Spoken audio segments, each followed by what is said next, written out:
Moussa Yoromi, il va faire Tchamante Boloka, Barati, Bigantake, Sénétake. Mais avec tout ça, financement est bon. Le financement est bon. Il dit que tu as vu que War Black dans un makanga ben client quand on doit dialoguer avec nous. Fois. Beaucoup de War Black à tout. ONG que nous chamons de nous les acteurs du conflit. Gela be Yorom Nuna, ou le Beta Kata, armée Yorom na fin de ONG ou bébé, beaucoup de documents de Gourou Montier. A bu qu'on nous chamons de potions taka dit pour vous ma coffre. Ni a famille à Benga Mouni du Moutier, donc vous au Yorom. Oube de Twin, Koku à base arrière. Il va ou attaquer comme Yoro de Twin. Donc, ma femme est bon rojme, finalement bon rojme, et qui m'a dit, ah, Juni est créé wa kemen wa bis wa kemen wa binan. Nous moto bébé, si Michi Jolima, avec le moto client Jolima, Kéli. Flamme mouillé. Il va blikuna. Marfa est joli, Marfa doit 1 500 000, doit 1 800 000. Balé est joli, et ça c'est le bon mi. Cardan m'a dit beaucoup d'hommes à Katasso, d'où est bien faire une moto nan bébé. Cardan barco métier. ONG d'Obé, où les acteurs du conflit, les bois contre tout ça. Ils financent les deux parties à la fois. Un pays qui est fait un fouille, toi, vous t'y faut que tu veux. Il sera une européenne guerre, qui a barqué une ONG suisse qui les met à financer. Avec pour quel intérêt? Zone de conflit. Ça fait faire dans source de financement. Ni au tigre. Quel est le royaume follow? Oui, à follow. Na ONG d'Oja, vous savez, avoir tic quand on a mortali fait. Mon c'est katata, donc c'est qu'à par les pays voisins. Mon c'est katata. Maintenant, qui veut centrer le problème, t'as qu'à la dire. ONG a activité au suspens. Solution flanée, du mai, en erreur. Au fil de l'heure, le gouvernement s'est référé sur les anciens maires et les anciens députés. C'est pas la solution. Abus qu'on a concentré sur les Kabila Touni, Dougou de cas. Gouvernement comment on a ko oludi. Oludi beaucoup Dougou si tout donc. Ou beaucoup Dougou fait donc billahi. Moi on devrait doit en bec tout la même ka fanike, ka en bec qu'on carnyona. Mais nani acteur est Dougou est Kabila Dougou. Moi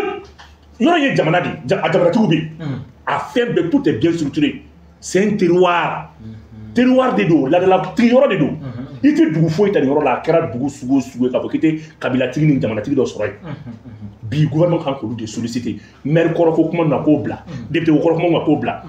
député koroko bes no bamako ya maire koroko bes no bamako ya do de buto bamako ya ku be mo ka ko nyana bo olu de ka fanga bla flila fentement olu de ka opération gela teranga uti mo don uti mo boro don olu de na fo ni duwe krata am tan de menke nene kuma nini mais c'est pas vrai donc te fait uti fo don ko ina gouvernement kana areni acteur de conflit. Ça fait quoi? Abiou Kouna, les chefs des fractions, les chefs des villages. Les notabilités de la zone. Pourquoi si vous avez une solution dégagée? Nous, il y a 100. Ou le jour nous anéantis passable, le financement, ou ONG, ou le financement bête. Il y a mes colons, c'est un ONG, ou des biala, ou les nobala, ou les femmes, ou les démanqués, ou les fentemake. Et nous, et comme on a ça, et comme on a Yoromi, et ce qu'il met du gouvernement là. Mais aucun intérêt de me dire qu'elle est banine. Mali bɛ ɲinɛ dɛmɛ kɔ dɛmɛ tɛ Mali bɔ dɛmɛ tɛ Mali arrangé tuguni an bɛ ka taa boli min na n'an ma fara dɛmɛ na est-ce qu'il b'a kalama an bɛ est-ce qu'il b'a kalama fo nɔgɔlen ka an ka minɛn jɛlen ko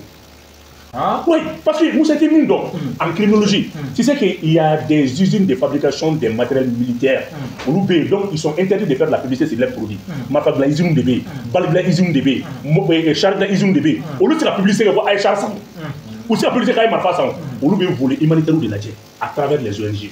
Aw bɛ kɛlɛ de wuli bɛ marifa d'aw ma a b'a ci aw yɛrɛ la u bɛ moyens d'aw ma u bɛ essence d'aw ma u bɛ moto d'aw ma moto kura min donna Mali la an ta hakɛ dɔn n bɛna i hakili lajigin gouverneur dɔ wulila ka bɔ centre la waati dɔ la mais gouverneur nin ne t'a wuli kun dɔn mais a delila ka baara dɔ kɛ min ɲɛna moto kura baden a kɛra san 2021 a ka ca ni moto camion joli a y'a minɛ a y'a minɛ ka taa di wa n'i ye n bɛ min f'i ɲɛna a financement kɛbaga bɛɛ bɛ Bamakɔ n'a lamuru la. Des faux opérateurs, ou des carburants, motos, téléphones, marché, quand il y a des gens. Ou alors, il y a un intercédé de la pression que le gouvernement ministre. Non, au télé, on a dit que nous avons donc, nous avons dit mais eh bien, donc, Johnny Do. Au moins, vous n'avez pas qui viennent mettre la pression sur l'État. À Karanké, ni mesure de la moto boli job, mon de finir de mourir pour alors la moto boli. Mais alors que tous les déplacements se font maintenant à l'aide de quel moyen, de quel engin? Donc, à bébé qui fait un Au recycler et d'où une activité économique. Les gens se permettent d'acheter une nouvelle moto, les gens se permettent d'acheter des armes, des munitions. Pour le bon numéro de tradouma. Le gouvernement doit suspendre toutes les activités des zones, sans exception. Car ce qu'il faut que Dougou Yereka, Jamanati Mumbe, Ali Dougouti Mumbe, ou Kouwele, à nous, jeunesse n'y fait pas ou quoi solution dégagée. Ou qu'on a chia la diève, ou qu'on a qu'elle est chiaco et chiaco qu'elle était. De par là, qu'elle dit dans le don, on est flavé, c'est la ville à côté. Pour qu'on de vous nous retient. C'est le moment nous, qui a sababu ka, est-ce que va calmer ou est coussi, ou est les deux comme tout coussi, pourquoi comment, pour la solution du gouvernement pour solution accompagnée. 6 mois, Dronta Bane, Adonta Bane, il mérite d'où nous attaquer pour nous, d'où nous devons nous chemin, à nous centre de nous dans les falaises. Vous pouvez courir au condom là, Jomé Rodo, n'a d'omra arrêté. Mais comment non, Jomé Rodo n'a d'omra arrêté. D'où nous attaquer, ou baron Kafo. Ni attaquer voilà sa sécurité kana faka boni yana kana ni yana donc il faut encore 2 heures 3 heures de temps pour renforcer. C'est les gens qui maîtrisent la zone, qui connaissent la zone, mais au moins de ça. Donc nous étions ni de tout reposer après dugum na ko la tane de au tellement tout reposer de tout la tiata vous voyez message de véhicule pour terosu ni moto badi na beaucoup wajini taika mo ko bi ne wele ka fone ne yele la. Après, mais comment finir qui est le monde non. Abus qu'on a c'est pour vous dissuader. Tout réussi à renforcer un peu dans la plaine de mots qui pas fait. Dans la forêt de Kobaye, ou B, ou de moto, ou de poule, ou de moto de poule. Mais chaque fois nous action à ralentir, ou de fausse communication de flicata. À paniquer c'est. Pour la avoir de Paulo. Ils sont cachés. Les clés fladis, mais ils veulent bunter le descendre pour avoir Clément. Alors d'abord, où viennent de ils sont dans la forêt de Kobaye. Derrière les fleuves, à mon petit. Ensuite, ou B. Au bas de ma famille, pourquoi tu es né? Au coup, si nous armés comme peu de temps. Mais nous, chaque fois, nous, s'ils sont en cours de munitions, ils marquent tout, le moto, tu es né. Il va vous faire nous constater que Athènes n'a pas ouvert d'un d'arrêt de la théologie. Mais comment il faut les connaisseurs connaissaient les justes en train de dire. Donc, c'est pour te dire que centre que c'est qu'à résoudre au nord, il a été qualité, peine qui nous dit. Par exemple, la zone où à Doudou, Mouro, et c'est à Sita. Ou là, comment maman fait, mon et Yoran Domra, à moins une femme, ou toi, ou tu sais qu'à quoi il y en a bord. Moi, c'est qui il tombe ma point, car il groupe mon y en a beau, tu sais, ou t'as donc tu es nous, n'était Manou intervention, mais en cas de finale. N'y fait même quoi, n'a déterminé Mindia, mais au défi, ou à ONG activité suspend. Moi, immédiat à travers moi, bébé sur le ONG d'Audi. ONG d'Audi, ni ONG de Trophie, ni ONG de Fina, mais ma Trophie. Allez, des parties à Bengal, Tamaga Dougou, nous avons avec les touristes. Mais pourquoi lui, il est épargné? Pourquoi cette ONG l'a épargné? Avec financement, la financement par la Suisse. Suisse devait les financer. Suisse veut voir dans le Mahara Malik là-bas. Suisse devait la Kata. Il avait Suisse des cas. Non, les gens n'ont pas besoin d'aide. ONG doit fouiller. ONG doit demander une formation où doit fouiller. Mais on a mis la sécurité des uniformes. Donc, le gouvernement a quota, mais. Aka acteur a Dougouti zone nous dans la technique Dougouti bedonné a kablatini bedonné c'est pas maire corodé député coro maire corodé député coro c'est des Dougou kele ba maire manasiki do na tisi ba mako député manasiki do na ba mako et ni Dougou mo le wa ni ka Dougou a ka Dougou mo le tisi siki ami on va traiter avec des gens qui vivent la réalité de la zone moi c'est ça que moi je propose à l'État. À quoi que ça activité et on joue activité suspend à 2 mois 3 mois mais ça va calmer parce que what to do un problème bel jouer ONG d'Audi toi ONG d'Audi ça fait quoi en tant que vous débat financier en manga on tient quoi mais vous pour voir comment on peut peut-être que vous voulez de blanc anima avec les ça va l'humanité qui maouye kana yala au contrôle quel est la guerre qui est payé il faut qu'elle doit moi même qui va faire la boule changer ici quand tu penses que quel est droit de venir à boule ça le faut ou va ta bande reflet et ça te aussi signer du mais pour chier de doigts bloquer des doigts ou te aussi action te aussi action ici la te aussi doit avoir action opposée donc moins de ni final moins de dinio tu va d'abla moins de nous comme marfa sans comme roue sans comme moto ça ni au moins de dini moins mouillé mieux c'est ça ou va d'abla nous a d'abla les frères nous a d'abla du mo bébé nyondo ni kablatini nous bébé nyondo ni ou la si ou peka si ka dakele ka do dakele fait mo mi ake o baïra il faut que l'état kana intermédiaire de nous pour nous mettre en Bamako en Dougou et bien Bamako plus de jamanatigiw yɛrɛ bɛ yen kabilatigiw bɛ yen dugutigiw bɛ yen a ka taa n'u ka kuma u ka jɛ u ka est-ce qu'il b'a kalama politique dɔ bila en place donc n'o kɛra maintenant milices fɛn fɛn bɛ yen qui sont armés olu bɛɛ bɛ intégrer commandement militaire ka bolo kan ne ye misali d'i ma donso 20 bɛ yan o donso 20 i y'o ta k'o fara armée kan k'a ɲɛmɔgɔya di commandant kelen ma ça renforce ou bien ça fait quoi a bɛ dɔ fara ko de kan ne kɔni ɲɛfina an ka taa n'o ye mais maire kɔrɔ dɔ bɛ na nin kɛra tan de n ye karisa wele de anw de ka dugu de an n'u ka di mais a y'o to yen n bɛ taa fini di yan fɛ n bɛ taa dɛmɛ di yan fɛ est-ce que n bɛ Bamakɔ yan olu tɛ État ka interlocuteur ye État ka interlocuteur yɛrɛ mais en termes de sécurité contre dugumɔgɔw ni kabilatigiw wa a kuma ɲɔgɔn kan a dugu mɔgɔ bɛɛ dɔnnen don a mɔgɔba bɛɛ dɔnnen don n'i ye wele d'u ma u b'i jaabi a bɛ sigi vous allez dégager un consensus vous allez dégager maintenant un plan d'action n'a ye plan d'action dégagé a ye ONG ka baara lajɔ i k'i sigi ka lajɛ n'i ye attaque mankan na drone t'a ban avion tɛ se ka k'a la ka sabula n'u ye gosili kɛ u bɛ fini falen ka t'u sigi ni dugu ye ne bɛ ka minnu f'i ɲɛna donc bɛna fɔ ko yen ka don ne bɛ ka fɔra yɔrɔ min f'i ɲɛna mais mun b'o de kɛ u bɛ bɛnkan kɛ ni dugu de k'o sumaya ka sɔrɔ ka taa dugu dɔ ci u ye dugu muso olu ka bazar yɛrɛ o karidanw bɛ na yen de fɛnw bɛ na yen de u bɛ na ni matériel ye yen de marifaw bɛ na yen de baluw bɛ na yen de maintenant yɔrɔ min sumalen don de u bɛ minɛnw ta yen ka taa kɛlɛ fɔ Bamakɔ bɛ cogo min na fɛn jugu bɛɛ bɛ don ni Bamakɔ de ye ka sɔrɔ ka taa yɔrɔ ninnu na o terroriste bɛ yɔrɔ dɔ sumaya n'a ye yɔrɔ dɔ sumaya a bɛ kɛlɛ wuli yɔrɔ dɔ la donc i b'a ye k'a fɔ e ka na ka financement tigɛ n'i y'a ka financement tigɛ dugumɔgɔw bɛ ɲɔgɔn dɔn karisa ye dunan y'an ka dugu la a tɛ bɔ a bɛ bɔ dugu dɔ in na u ka nɔgɔn ni fɛn bɛɛ ye o u ka nɔgɔn ni fɛn bɛɛ ye o mais il faut que les acteurs principaux pour concerner ne ka yɔrɔ min fɛnɛ k'u taara yen u tɛ yen zone dɔn u taara forêt min kɔnɔ u taara Yamano u taara juste maintenant 10 jours ils ont été repérés mais u bɛ ka mun kɛ u bɛ activité wɛrɛ de kɛ walasa ka mɔgɔw lafili u bɛ ka baara wɛrɛw de bolo ka mɔgɔw lafili u ye se baara in na o zone ninnu filɛ quoi bɛɛ n'i sigiyɔrɔ de don dɔgɔnɔw n'u sigiyɔrɔ don fulaw n'u sigiyɔrɔ don i b'a kalama bozow n'u sigiyɔrɔ don i tɛ se activité min na i tɛ se k'o fɛn kɔ c'est pour ça a kɛlɛ ka nɔgɔn n'a kɛbagaw n'a mɔgɔw yɛrɛ bila la avec des gouverneurs compétents gouverneurs minnu bɛ mɔgɔya dɔn ka adamadenya dɔn u tɛ fanga sigi mɔgɔ kan ka taa ni magistrats ye magistrat minnu bɛ collaborer ni population ye ka taa ni commissaire ye commissaire minnu bɛ collaborer ni population ye an ka taa n'o sisan an bɛ nin kɛlɛ gagner san 2 mois kɔnɔ avion ko tɛ ko ko tɛ ɲinani bɛ kɛ sisan dugumɔgɔw yɛrɛ k'a fɛ ni e nana an ka yɔrɔ la an b'a dɔn non duruni tɛ foyi yira anw bɛ yan an bɛ mɔni de an mɔnikɛlaw dɔrɔn an mɔnikɛlaw bɛɛ bɛ ɲɔgɔn dɔn an mɔnikɛla bɛɛ bɛ ɲɔgɔn dɔn mɔgɔ dunan minɛ ɲagamɛ na ni dɔn mais ne y'u impliqué à ce moment on va comprendre an minnu bɛ yan an bɛ sɛnɛ de kɛ an sɛnɛkɛla dama bɛ ɲɔgɔn dɔn dɔw ninnu bɛ biramara de kɛ an biramara dama bɛ ɲɔgɔn dɔn zone kɛlen don bɛɛ n'i ka activité de koyi mais n'a ko k'a b'a dilan ni administration de ye aw tɛ se n'aw k'a b'a dilan ni maire de ye aw tɛ se n'aw k'a b'a dilan ni député kɔrɔ de aw tɛ se a b'a dilan ni dugutigiw ni jamanatigiw de olu de bɛ plan cogoya dɔn ka tila ka taamasiyɛn dɛmɛ u ye misi minnu minɛ ɲɔrɔ mara kɔnɔ misi ba kelen kɔ a dɔnna cogo di n ko dugu bɛɛ n'a ka misi taamasiyɛn de don mais bɛɛ bɛ ka misi minɛ o c'est facile dɔrɔn tɛ o u bɛ tiɲɛni yɔrɔ la ka t'u reposer yɔrɔ dɔ de la u bɛ bɔ yɔrɔ la ka taa yɔrɔ dɔ de la ni dugudenw yɛrɛ participer u ka est-ce que b'a dɔn sécurité la e bɛ n'a fɔ ne ye donc solution ne bɛ solution min don a la o de ye nin minnu bɛ Bamakɔ yan k'olu fɛ kuma to mɔgɔ min bɛ terrain sanfɛ o de bɛ réalité jɔ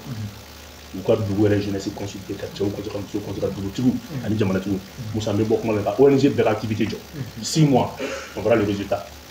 voilà. Bubu o fana an bɛ taa ni kɔrɔfɔw ye halisa an y'a mɛn k'a fɔ ko Allemagne ka a kɛlen don ka dɛmɛ don an ka maaw ma fɛn dɔ qualité école de guerre k'u ye subahana machine de n'o ye technologie ye minɛnw ye walasa an bɛ se ka yɛrɛ dɛmɛ ka musakaw bɛ taa miliyɔn 100 la minnu bɛ sɔrɔ ka k'o dɛmɛ.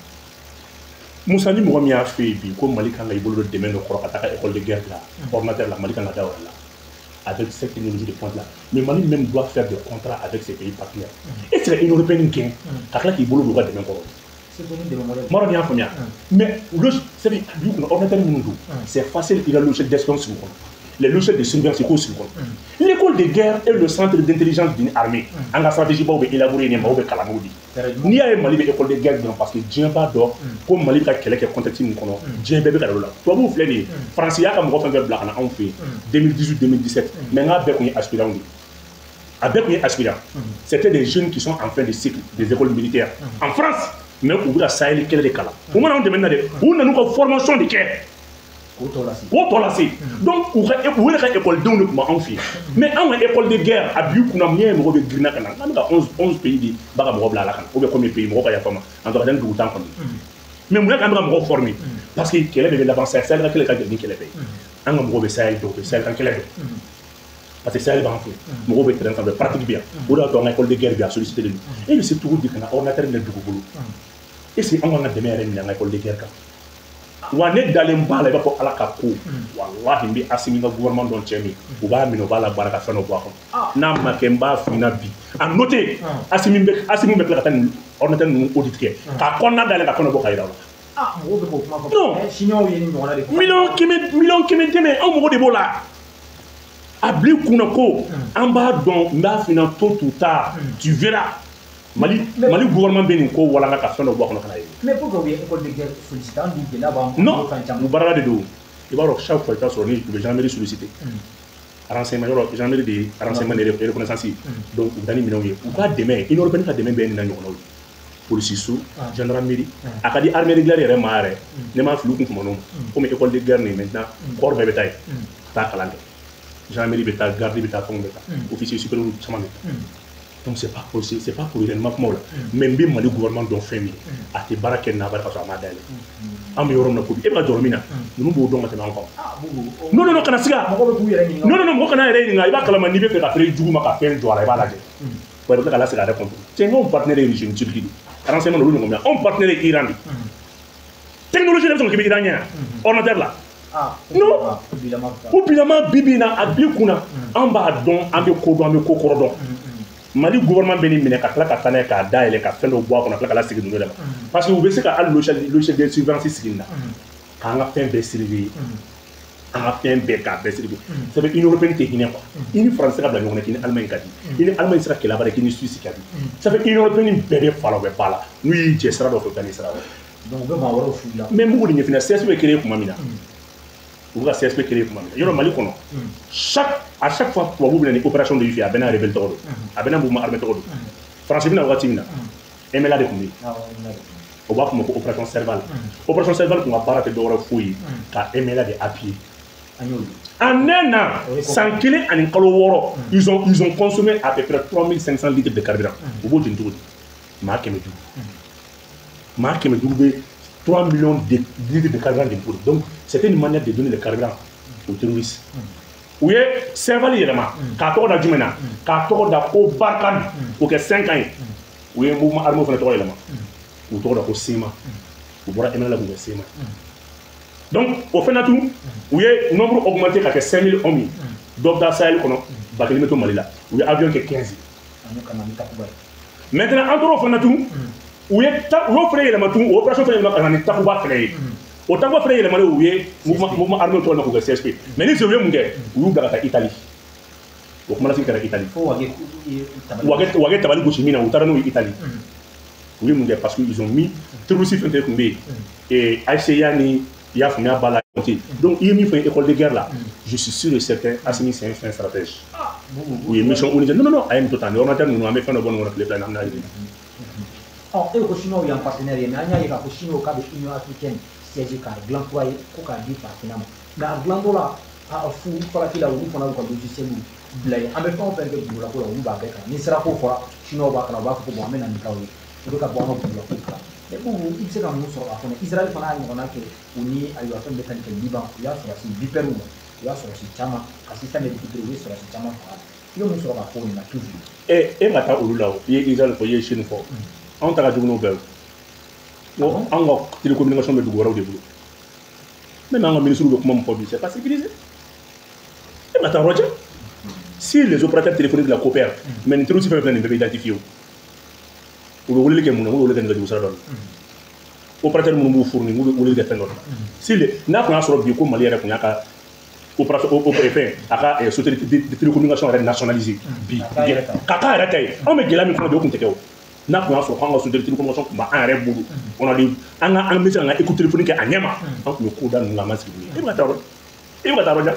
fo ka diɲɛ wuli dugu tɛ dugu dɛmɛ fo i Chine dɛ i Russie i Turquie foyi tɛ maliyɛnya yɛrɛ bɔ cɛ zone dɔw bɛ yen an ka dɛmɛ minɛn dabila ye école de guerre il y a école militaire c'est les écoles militaires là à école d'application des cours des officiers à cours de capitaine à EMIA à école de sous-officiers à centre d'instruction à école de guerre anga des minen dabla ñoron nous avons financement fonds propres en direct de demain comme nous ou kata banene amena ni informatique minen tenten yoro na anga contrat que ni maison mo wéré contrat décisif ko ñu ngocé ou contrat que ni fait yera anga ordinateur ko maison mo do amu poursuit kana dabu shila ni fen ñu lan ini bugu mana jattu tugu il va faire nos sur le centre d'intelligence de ton armée. C'est la stratégie. C'est la haute stratégie que tu vas élaborer. Quand on son abada, allez régimer en partenaire avec qui régimer en matériel là. Moi je vais bidon ici. Moi je vais bidon ici. Moi je vais me foutre. Coup de coffre. Allez ala, ni un bas bateau. Aïe, ça y a Dakar, dîner Dakar, Janamada. Son ala qu'on a un bateau fou. Moi je vais beaucoup salaire boula. Là, aïe, ça y a Dakar, ça y a pas de coffre tout. Aïe, n'y a ni dans la plaque en Nisondiada. Dien Nataï. Donc Mali n'y a pas mon pays, le domaine beau pays. Anga moga de mena olu ka fonds propres quoi akara ou ya échelonné ou ma échelonné ou na me femme penke ani maison rek a traiter ali partenaire kana bo o kalam odi domaine de souveraineté anga to de bi se ka mi ko mala wi aywa buru amena ni fembe tali ke ko aywa isu de ka identité ni ka ni nai jamana ko do ko ni de ka wante de wati na ko li 15 ni quand même le temps de ko ni le ko de la RNTP o ko ni o décision de ko ka asanke alors question sécuritaire o de akolo ko le atlan ko foro ko ya de metela o de ya ma ko mais do be ka ira ka ko ni ka ni na ko ni ko le ko bo do mo traba oui o de ke ne ba fo conseiller mun be an ka fama o kɛrɛfɛ ne b'u interpeller quoi les conseillers des ministres, les conseillers du président, ils vont faire nos sabali quoi. Moi, ni dans la mort que fait qu'elle a dit. De vous m'oubliez vous là il a tout fait. En a sur la table qui commande. Et fleur bibi na, ni be de vous chama sur critique là. À travers foko et français ne sera pas ça na ko avoir là au niveau. Ou da de connaître ba bossa ko ba transition ka do ka do. Au frère ma pas ça na. Nous ku. A fora ko ne be connaître CNT mo fait ko ne be ta dossier CNT mo non de ko fara fara. Nous fone ma. Nous fone ku. Mo il s'agit ici que tu as la peine de vous. Comme n'a maillé de qu'on va faire vraiment à une Europe. On ne doit pas nous faire là. Souvent moi je suis mal compris. Et tu me vois pas que je suis comme ça. Parce que malien doit bien générer la loi avec féminin. À lui critiquer tout.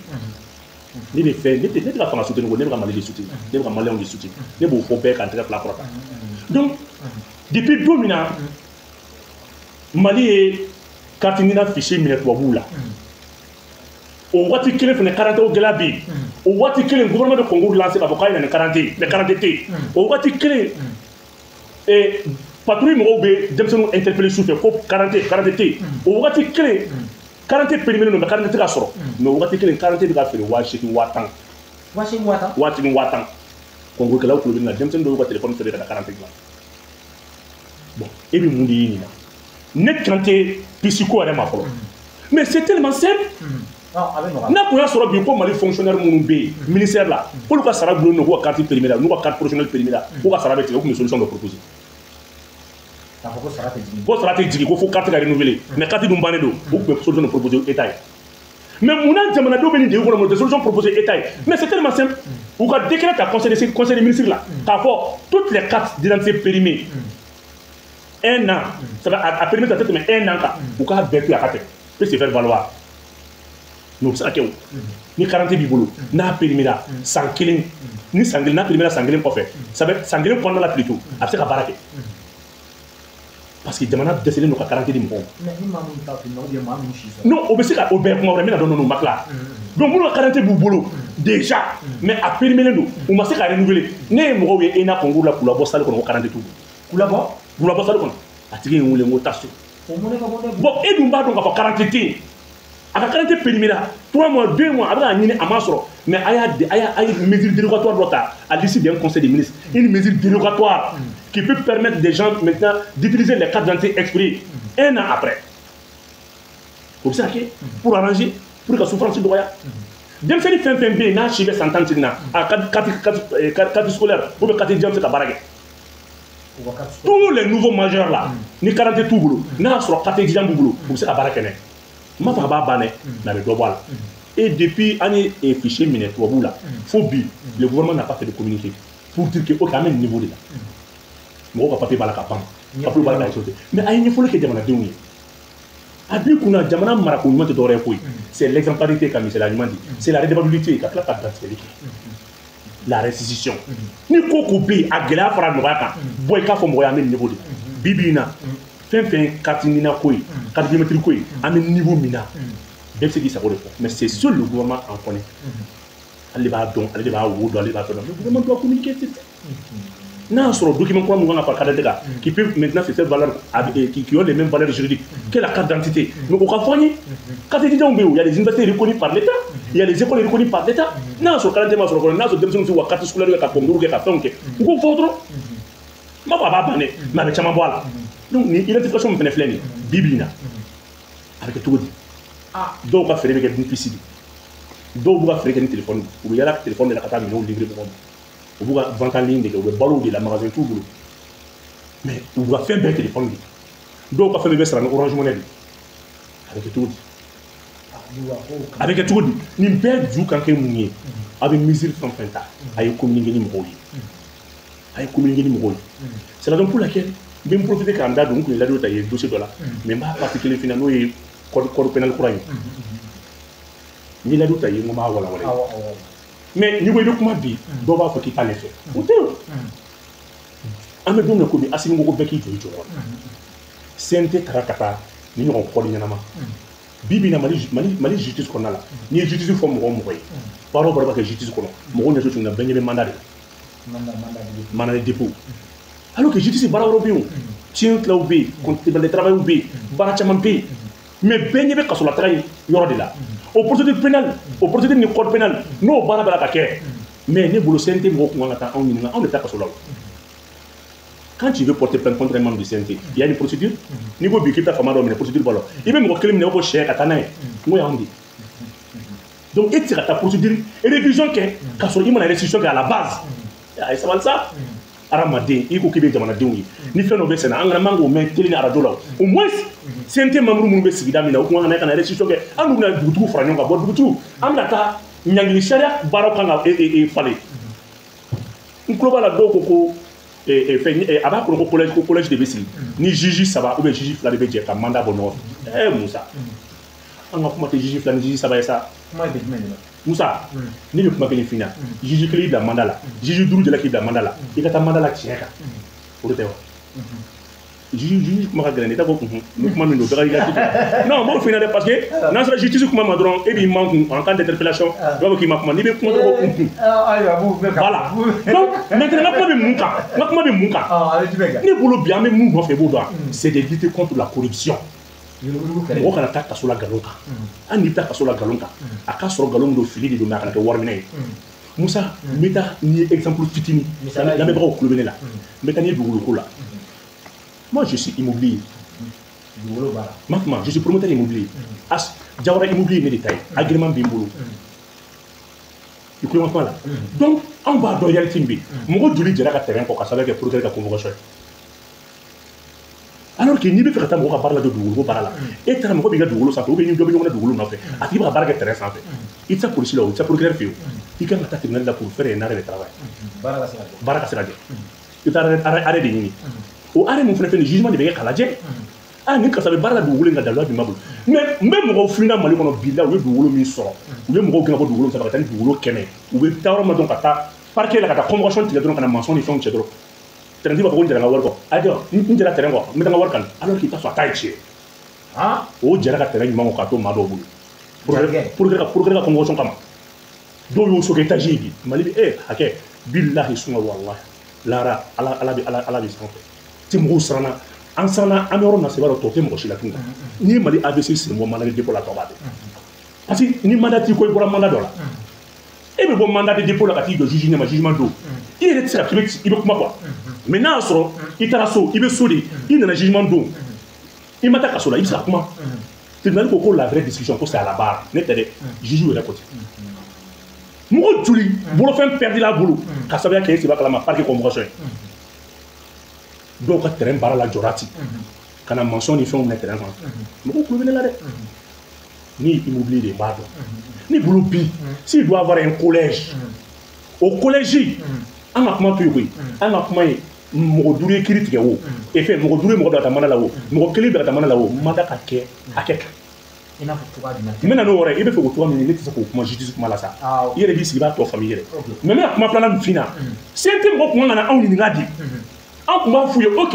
mana de dépôt mana de dépôt n'a ma sɛgɛsɛgɛ fo e taara mana de dépôt la dɔ de sagoya kɛli kama dɔ de ka fanga dɔ de daɲɛ kɛli kama parce que se b'a tigi ye ne taara mana de dépôt la je vais porter plainte contre le ministère public mais plainte do progrès contre mɔgɔ ta mana la don dɔ tɛ bɛ baara la i bɛ bɔ don dɔ tɛ baara la dɔw bɛ 6 mois kɛ u bɛ kaso la u bɛ bɔ baara ti yen fo non kiiri do u bɛ bila mais et les préjudices causés donc il faut que l'État répare ça il faut que l'État répare e bɛ taa kalo 6 kɛ o kalo 6 bɛ ban i bɛ segin foyi t'i bolo n'i ye maliyɛn caman bɛ ban n'o jamana la n'i y'o sen bɔ a la a tɔ b'a bɛɛ i bɛ t'o sigilamɔgɔ de sigilen sɔrɔ yiri kɔrɔ i bɛ jamana fɔ cogo to a bɛ jamana neni k'i da bɔ a la parce que min kɛra ale la a tɛ se ka ɲinɛ a kɔ tiɲɛ mandat effet ka bon koyi donc kuma ye jumɛn ye ni ko kɛra n na parce que ni ko plainte se ka don juge de contrôle la juge je dis bien juge de contrôle la magistrat bɛɛ tɛ juge ye magistrat n bɛ fɛ ka nin yɔrɔ ɲɛf'i ɲɛna magistrat bɛɛ tɛ juge ye dɛ chef de parquet ninnu ye magistrat ye mais juge tɛ procureur tɛ juge ye CTT tɛ juge ye n b'a fɔ olu si tɛ juge ye juge bɛ se ka ne ko plainte kɔni tɛ se ka don juge contrôle la n sɔnn'o ma parce que kiiri don fɛn min bɛ f'i ɲɛna i bɛ baara kɛ n'o de mais nominali fo ka se kaso la taga ma au moins e bɛ parce que le procureur représente le ministère public ale bɛ fasoden de kama donc ni ko kɛra fasoden fɛnɛ la fasoden fɛnɛ kan ka wuli ka plainte don fasoden fɛnɛ ka fasodenya hakɛ fɛnɛ kama contre l'État parce que procureur bɛ État de représenter donc ni c'est maintenant de réparer les préjudices l'État doit réparer les préjudices même misali d'i ma maliyɛn jeunes kulo bɛ ne na cɛw kulo bɛ na musow kulo bɛ na i bɛ taa dugukolo dɔ sɔrɔ sugu place don Musa sugu place misiri place dugudenw bɛ wuli k'u cɛsiri k'a tɛ jɔ dɔw bɛ taa kaso la kalo 2 kalo 6 finalement a bɛ to yɔrɔtigi ta la o mun na le ministère public procureur bɛ ka jɔn représenter jamanadenw tɛ yan hali n'a sɔrɔ cɛ bɛ ka yɔrɔ jɔ ni jamanadenw ka tɛ jɔ au moins ministère public kan ka taa fara jamanadenw kan hakilina la k'a fɔ bon n'i y'a ye ninnu ko nin tɛ jɔ mun de don mais a bɛ f'i ɲɛna ko dɔ k'i da bɔ a la ko le contentieux de l'État ko État de bɛ se k'a bali mais État ye nin kɛ sugu ye jɔn kama État ye yɔrɔ in kɛ sugu ye jɔn kama État ye yɔrɔ in kɛ balontan yɔrɔ ye jɔn kama État y'a kɛ kɔbolo ye jɔn kama État y'a kɛ fiɲɛbɔda ye jɔn kama jamanadenw tɛ yan n'i y'a ye k'a fɔ jeunesse bɛ wuli ko yɔrɔ tɛ jɔ cɛw bɛ wuli ko yɔrɔ tɛ jɔ c'est pas parce que min bɛ ka yɔrɔ jɔ ko kama mais dɔw bɛ taa station jɔ a ye taa station dɔw jɔlen lajɛ du 4 de b'u kɔ kɔfɛ du b'a fan bɛɛ la k'i bɛ min bɛ dugu ma ni ala tɛ n'a station mɛnna don o don a bɛ du in bɛɛ jigin les gens se sont opposés ka dɛsɛ station an ka taa ka taa lajɛ ani du nɔrɔlen don ani i bɛ station dɔw ye a kɔ ye du ye a kɛrɛ ye du ye a fan dɔ ye du ye sariya dun a fɔra k'a man ka bɛɛ kɛ sariya ko kuma ninnu to yen taa sanubɔyɔrɔ la i ka taa lajɛ comment les jeunes se battent contre les Chinois et consorts. Chinois ont intérêt à préserver tout le monde. À qui la faute? Donc ce n'est pas un collège qui doit décerner les mandats qui comptent, mais c'est surtout maintenant la vertu morale, la volonté morale du magistrat en question. Moussa, ngande juge ngande programme madame nga kuma ko ngame nyere dema maro nya ko nya ngame nyere dema ko nga kuma ko ngame nyere dema do ko na ne masa ko buma la anja ngani ko ngaba nga ko ne kile tise ne Moussa la ka ngaba folo ne kile kuma ga mais sisa ni do ne ma me do Moussa fena ma est-ce que collège bobo la collège de Mindagata na so Moussa et buma devons quand même former un collège alors que en bec le ka fa non foot afo awobi ayi ko mbela di ko a di ko fotala ayi bela di ko fotala afo ayi ne ka men ma Moussa ou Boubou donc c'est pas le collège qui compte c'est plutôt mandat de kadi jamana don fene ma ou ka se ko ko tono réparer sinon il y a une yoro ni fo ka fo ya ta ko fa ka yi ka fo no fa Moussa o kan ala yi Moussa 6 mois et il n'y a pas de patron de même ko 6 mois qui va kaso kabi ga sara wardi il a quand même pas chauffeur ni ka tabla kaso la 6 mois mais comme on le regarde vraiment Akabo Kasola il va reprendre maintenant à chercher du boulot il va perdre combien de temps à sigler quel est l'effet du mandat encore à Frokanouté Moussa Oukatou Angakuma billahi an beka here bolila dibaka ke comportement d'aucun sans tabou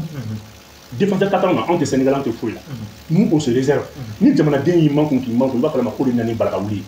ko to mo ka kuma an ga se ka an fait la fo domaine d'aucun c'est des domaines sensibles domaine mundo il va du kuna a domaine ba on de concerné Ça veut dire quoi? Nous, nous avons ni CNT, écoute quoi fait ta restitution parlementaire qui est carré qu'on a là, qui a brigade qui a fort, bon, on met pas dans un projet de, on va dire que nous le collège, c'est même pour les cas de collège, il y a déjà sous forme de collège, et mais Bibina, pour que Bibina qui est juge d'instruction, au collège, pas son droit. Ah, on m'a dit la commande. Donc, ni pour que les ministres à Kokobo, Bible sous mandat, et dossier de la cabinet de l'autre. Mais nos cabinets, c'est qui blanc. Ah, et peut-être pour que les ministres ne m'a fait. Est-ce que nous, collège, il peut être qu'il donne moi? Quand il ne faut pas qu'il y ait une collaboration entre les différents tribunaux, dans un seul tribunal, entre les différents tribunaux, on a parquet ni instruction ni fait nous. Faut qu'on bonne dit. Ça fait quoi? Normalement, on m'a mis un bi au câble en place. Ça, c'est la mise en place du conseil de la Cour nationale de la Cour nationale anticorruption. Voilà. Ça fait quoi? Il y a un gros sous-sous, il y a un juge, il y a un démonade, il y a un gardien, il y a un bola barclao, il y a un fin gauche là-haut. Bien cassé quand il y a hacké pour au cours là. Ben. Mais espèce d'interpellation. Espèce d'interpellation. Oh. Moussa, ça va aller. Ça va aller. Mais tu veux dire pour Moussa, Obé, mon débat qu'on fait, Obé préjudice me réparer. Ni le mi fina ou quoi cours d'ossi, j'aimerais donc c'est la mousse saisie contre les autorités. Ni gouverneur est pour qu'il est taron. Mais t'as bi, que t'as zone où la guerre est bi, Indien de Chinois va venir à Mokola. Mais on peut protester contre les chefs de l'exécutif. Les premiers chefs de la région, il faut qu'on porte contre certains gouverneurs ou comme on va monter ou va faire mingue. Au lieu de assimiler place là, il y a un gouverneur. On n'a pas souvent besoin de assimiler le gouvernement. Bénika Baradidou, préfet est djumé, gouverneur Djoré est djumé, maire Djoré est djumé, Nini Djoro fa anga muneke. Cour ni kanga sigo de kam. Et quand on a demandé de ok, Bibi n'a pas de sanuni na yoro muforo bete menga. Il se permet de toi permis là, pourquoi pas papier pour permis boulot. Mais boulot, mais pourquoi t'as yoro na yinten? Ou bien ou te menu danga. Donc jamana do mina fo il sera na foroma. Mais est-ce que 2 minutes permis mes gamma ni état ka représentant kun na kana ko OK afa ni me boyan ka dani na ka bete menga abonnez-vous plan de boutique pour la bébé ça c'est la transparence. Nous maquin le préfet peut demander quoi après jofolo dans la don mais ni mo shima kuma mo ko furo baraka halaki fo baraka halaki abnen fitness abnen dimi jamana mara akili ni ko fitin drondi jamana mara Musa iba biyu kuna fanga te mo shiga bondala fanga yi wati di ni bi jamana mara la wati na yoro do la ise mi o ke ikana ni basigi annafa bi ire de ka annafa bi jamana mi ko nyuma jamana nyamo do jamana mara baga do ka do annafa bu ire de ka ni bete police wole kunye ni bete plainte kunye ni bete kata gendarme ni soro wole kana mo ko ko to ko baraka non ni jamana den ka ko femba do aya la me do ni baye préfet be wuli kama sous-préfet be wuli kama gouverneur be wuli kama au petit gouvernement ko yo an de mo ko bla no ngachew ah bon ko ika iseru ko foroma e ka permis plan be ni i yamara ni espace mi abemi nane abe bomi katami na soro mine fene boraka ou be ni aka na boraka haka kono c'est ma préfet pardon gouverneur pardon mais ne ko drono aka papier ba bolo c'est vrai aka papier ba bolo mais aka dami amba ko bugu da aka yo il y a des mesures d'accompagnement, il y a des protocoles d'accord qui doivent être respectés. Ou gila de yɔrɔ caman ne yala yɔrɔ mun na dɛ parce que ne tɛ n bɛ taa yɔrɔ bɛɛ ni mɔgɔ min wele n bɛ taa degun lajɛ n bɛ fɛn caman lajɛ ne ye fɛn min ye o de ye nin ye dugumɔgɔw bɛ kule u tɛ mɔgɔ ye u bɛ kule u kule kan vraiment nin bɛɛ tɛ Assimi ko ye nin bɛɛ tɛ Choguel ko ye minnu fana bɛ jɔyɔrɔ min na u k'u jɔ u jɔyɔrɔ la c'est pour ça ne b'a fɔ CNT mɔgɔw ma u kun ka jigin ka na nin fɛn in ka taa dugutigiw ni fɛnw wari bɔ min nɔminɛli cogoya filɛ nin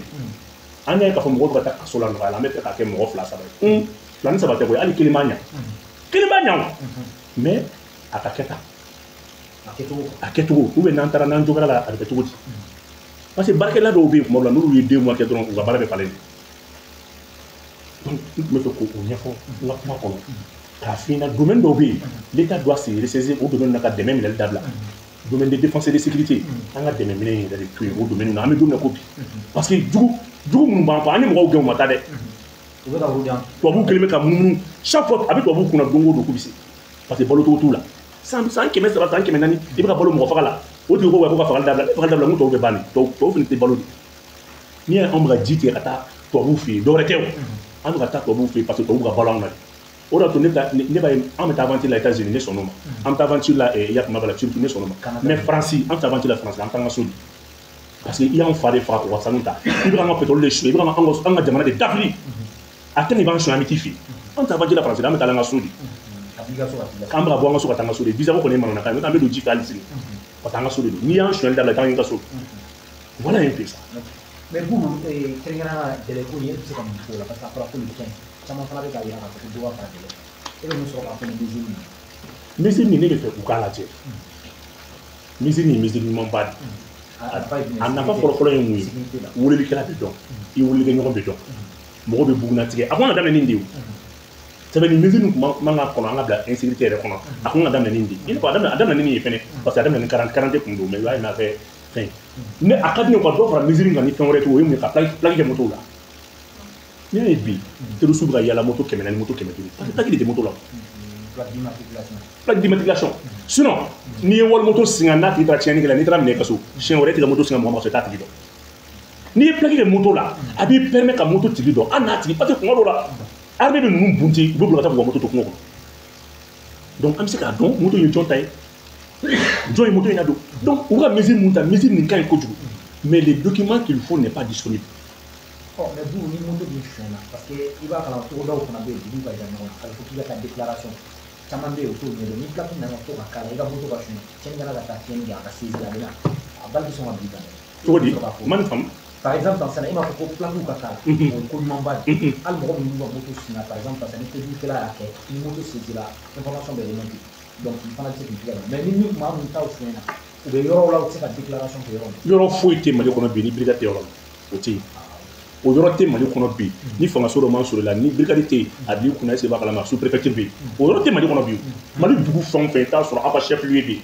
aw kan ka taa kungo fɔ yɔrɔ min na o bɛ yen n'i ka moto suɲɛna taa déclarer i ka fɛn dɔ minɛ i bolo dɔrɔn i ka fɛn dɔ minɛ i bolo moi je pense que o de ye solution ye min ɲɔgɔn tɛ o a bɛ jamana yɛrɛ dɛmɛ ka baara la o donc téléphone ko mun filɛ nin ye bi ne bɛ min fɔ dɔrɔn u k'a lajɛ carte ɲinan de tonnen don a ka taa carte biométrique tonnen ba de don min dilan a bɛ 5 millions bɔ ɲama fila alors que ni na min kun kan ka dilan 8 millions 5 millions de dilan walahi ni n'a tonnen don i b'a fɔ fɛn wɛrɛ mais mɔgɔw tɛ ka taa biométrique tonnen don mɔgɔw tɛ ka taa ta mun na i bɛ taa sɔrɔ dɔw ye biométrique enrôlement baara ye k'a to Bamakɔ mais ale yɛrɛ sigilen don Segu ale bɛ ka ɲini Segu ale yɛlɛmana ka taa i bɛ taa sɔrɔ ale ta kalama k'a ta bi o ye gɛlɛya fɔlɔ-fɔlɔ ye gɛlɛya filanan ye mun ye mɔgɔw y'u si falen ka caya musa an b'a kɛ cogo di maliyɛn tɛ wari sɔrɔ joona maliyɛn kɔrɔbalen de bɛ kɛ faama ye mɔgɔ bɛ mɛn fantanya la mɔgɔ bɛ don san 35 san 40 kɔnɔ walasa ka se ka 2 millions jɛ sɔrɔ bon mɔgɔ bɛ concours dɔw bɛ concours kɛ bi san 10 u y'u si tigɛ k'a tigɛ maliyɛn kelen n'i n'a kɛ siɲɛ 7 8 gɛlɛya dɔ bɛ yen dɛ merci gɛlɛya min bɛ yen si tigɛ de don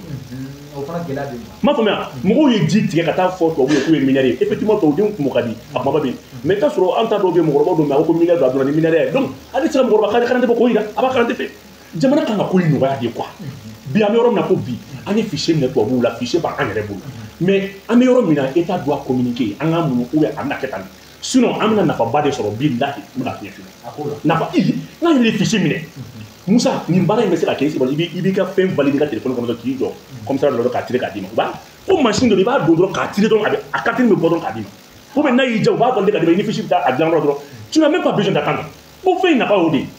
n'a kɛra an yɛrɛ ta ye mais contrat tun bɛ tubabuw de bolo olu tun b'a ko misɛn ni fɛn caya bon olu ko ko i y'a faamuya b'a la ko ka nina kun bɛ kɛ ni wolosɛbɛn de bon bɛɛ b'a kalama k'a fɔ ko ni document faux bɛ Mali kɔnɔ état civil de don Mali wolosɛbɛn de ye faux ye fɛn bɛɛ bon c'est la base même du document avec lequel on doit faire tout ça là qui est faux d'abord ko in bɛ gɛlɛya wolosɛbɛn bɛ dilan nɔgɔya la Mali la i b'a fɔ fɛn wɛrɛ i b'a fɔ magatira maire dɔw b'a dilan u ka militants ye dɔw yɛrɛ a bɛ dilan ka di dɔw ma ko ka taa fɔlɔ-fɔlɔ la mais wolosɛbɛn waati min an tun bɛ politique la i tun b'a dilan ka taa mɔgɔw la voter n'a ye awɔ yɔrɔ yɛrɛ dɔw bɛ yen kuma dɔ la i b'a dilan ka misi ninnu tɔgɔ k'a la misi tɔgɔ ni misi ninnu tɔgɔ k'a la minnu fana i bɛ se ka fɔlɔ-fɔlɔ politicien b'a kɛ politicien ye tiɲɛni kɛ koyi i kun bɛ se ka taa mɔgɔ 400 bɔ bilayi u tun bɛ se ka wari di taa carte dilan 200 i bɛ se ka mɔgɔ 400 voter o carte ninnu bɛɛ dalen bɛ donc o bɛ dilan cogo di c'est la base d'un acte de naissance olu de bɛ acte de naissance fu dilan k'a di dugukolo numéro ye dugukolo papier bɔ sisan u bɛ se ka dugukolo 400 papier bɛɛ kɛ a bɛɛ ye faux tɔgɔ de tɔgɔ min don a ta n'existe pas a si a bɛɛ carte faux u bɛ se ka